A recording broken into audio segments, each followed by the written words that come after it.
नमस्कार दोस्तों, मैं हूं डॉक्टर संदीप। मैं एक न्यूरोसर्जन हूं और आज मैं आपसे बात करूंगा कोरोना वायरस के बारे में।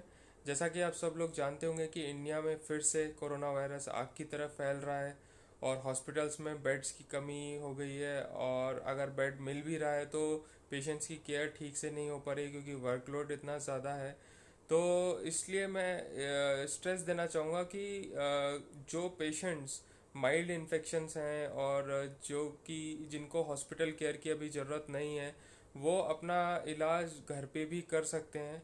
तो मैं आपको बताऊंगा कि कोरोना वायरस का इलाज घर पे कैसे किया जा सकता है, क्या मॉनिटरिंग लगती है, क्या ट्रीटमेंट लेना पड़ता है, किस तरह की डाइट लेनी पड़ती है। तो ये सब मैं आपको इस वीडियो में बताऊंगा। पूरा वीडियो सुने और अपने फ्रेंड्स के साथ भी शेयर करें अगर आपको ये वीडियो पसंद आए तो। फर्स्ट ऑफ ऑल आपको पता होना चाहिए कि कोरोना वायरस के लक्षण क्या हैं। कोविड 19 के जो लक्षण है वो होता है, सबसे पहला बुखार बहुत इम्पॉर्टेंट है एज अ लक्षण, जो आपको डिसाइड करता है कि आपके वायरस इन्फेक्शन की सीवियरिटी क्या है। अगर आपको परसिस्टेंटली हाई फीवर हो रहा है तो आपका जो इन्फेक्शन है वो काफ़ी सीवियर होने का अंदेशा है। अगर आपको लाइट बुखार है तो आपका इन्फेक्शन माइल्ड है मोस्ट प्रोबेबली। तो बुखार के साथ साथ आपको लगातार खांसी होती है या गंध और स्वाद में आपको सेंसेशन जो है वो चला जाता है। सांस में तकलीफ होना, सांस लेने में कठिनाई होना, ये सब जो ये दोनों सिम्टम्स हैं ये सीवियर कोविड के सिम्टम्स हैं। तो अगर आपको सांस में तकलीफ हो रही है या कठिनाई हो रही है तो आपको डेफिनेटली हॉस्पिटल बेस्ड मैनेजमेंट करवाना चाहिए। साथ में आपको थकान होगी, शरीर टूटेगा, शरीर में दर्द होएगा, सिर दर्द होएगा, गले में खराश रहेगी और पूरे बदन में पीड़ा रहेगी। तो ये सारे सिम्टम्स आपको इंडिकेट करेंगे कि आपको कोविड हो गया है। तो अब एक बार जब आपको लगे कि हाँ भाई मुझे कोविड है तो आगे क्या करना है, तो आपको क्या करना है कि कोविड इन्फेक्शन को कंफर्म करना है। तो कंफर्म करने के लिए दो तरह के टेस्ट उपलब्ध हैं, जो एक रैपिड टेस्ट होता है और एक आरटीपीसीआर टेस्ट होता है। जो रैपिड टेस्ट होता है वो फास्ट टेस्ट है लेकिन उसकी इतनी रिलायबिलिटी नहीं होती। जो आरटीपीसीआर है वो एक डेफिनेटिव टेस्ट है, कंफर्मेटरी टेस्ट है। तो वंस आपका टेस्ट कंफर्म आ जाए तो फिर नेक्स्ट आपको मिलना है एक फैमिली फिजिशियन से, डॉक्टर से, जो आपको क्लिनिकली एग्जामिन करेगा और वो डिसाइड करेगा वेदर आप सूटेबल हैं कि नहीं होम मैनेजमेंट के लिए, और वो आपको दवाएं भी लिख के देगा। अगर आप कोविड इन्फेक्टेड हो चुके हैं तो आपको घर में कहाँ पे रहना है, कैसे आइसोलेट करना है। तो आपको डेफिनेटली एक सेपरेट रूम में रहना है, कोई और जो इन्फेक्टेड नहीं है उस रूम में नहीं आना चाहिए। आपको जो भी खाना देना है सब बाहर रख के जाएं और आपको खुद ही उठाना है। और अगर ये पॉसिबल नहीं है और आप अगर आप सपोज घर में अभी डायग्नोस अभी पता चला है और आप फिलहाल किसी के साथ हैं तो एटलीस्ट 1 मीटर डिस्टेंस रखें और मास्क हमेशा लगाए रखें। तो ये एक इम्पॉर्टेंट चीज़ है अगर आप चाहते हैं कि आपके नियर एंड डियर वंस जो आपके साथ हैं वो इन्फेक्ट ना हो जाएं, तो वो भी एक बहुत बड़ी चीज़ है। साथ के साथ जब वंस आप घर पहुंच जाते हैं तो आपको फ्लूइड्स का अच्छे से सेवन करना है, आपको हाइड्रेशन अच्छा रखना है, आपको बिल्कुल भी डिहाइड्रेटेड नहीं रहना है। आप इतना पानी पिए कि आपका पेशाब पीला ना हो, वो साफ रंग का आए।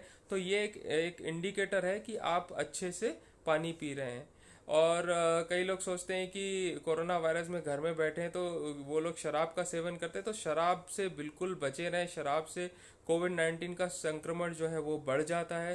तो शराब बिल्कुल भी ना पिए ड्यूरिंग कोविड 19 इन्फेक्शन। और बहुत ज़्यादा आपको आराम करना है, ज़्यादा कोई स्ट्रेस नहीं लेना, कोई भारी काम नहीं करना है, कोई ज़्यादा आपको रीडिंग नहीं करनी है, ज़्यादा टीवी नहीं देखनी है। Most majority of the time आपको आराम करना है, अपने नियर एंड डियर वन से फ़ोन पे बात करें, वीडियो चैट करें, ये सब आप कर सकते हैं। और डाइट कैसी लें, डाइट कैसी लेनी चाहिए आपको। डाइट में आपको प्रोटीन अच्छी मात्रा में लेना चाहिए। और अगर आप वेजिटेरियन हैं तो आप चने, दालें, सोयाबीन, ड्राई फ्रूट्स और मिल्क प्रोडक्ट्स खा सकते हैं। और अगर आप नॉन वेजिटेरियन है तो साथ में आप बॉइल्ड एग्स खा सकते हैं, चिकन सूप खा सकते हैं। तो ये सारी चीज़ों से आपको इन्फेक्शन से फाइट करने की क्षमता आएगी। साथ में आपको मेडिसिन क्या लेना है, क्या आपको मल्टीविटामिन लेनी चाहिए? तो हाँ, मल्टीविटामिन आर वेरी इंपॉर्टेंट। आपको कोई भी एक मल्टीविटामिन टैबलेट लेना चाहिए। विटामिन सी के सप्लीमेंट्स लेने चाहिए। साथ के साथ आपको कुछ बहुत अच्छी मात्रा में फ्रूट्स खाएं। उसमें सिट्रस फ्रूट्स आपको काफ़ी फ़ायदा करेंगी। और मॉनिटरिंग कैसे करें घर पे? आपको कैसे पता पड़ेगा कि आपका इन्फेक्शन सीवियर तो नहीं हो रहा? तो आपको रोज़ाना 3 से 4 बार कम से कम आपको ऑक्सीजन सेचुरेशन मॉनिटर करना है, पल्स ऑक्सीमीटर यूज़ करके। और आपको अपना या अपने पेशेंट का ब्रीदिंग रेट भी मॉनिटर करना है। अगर आपका ब्रीदिंग रेट 30 से अधिक है तो ये ऑल्सो एक इंडिकेटर है कि आपकी लंग्स में जो निमोनिया है वो बढ़ रहा है। तो इस केसेस में आपको हॉस्पिटल को अप्रोच करना चाहिए। अगर आपका SpO2 जो आपका पल्स ऑक्सीमीटर में सेचुरेशन अगर परसिस्टेंटली 94% से कम आ रहा है और 91 92 की भी रीडिंग्स आ रही है, तो ये ऑल्सो एक इंडिकेटर है कि आपको हॉस्पिटल जाना चाहिए।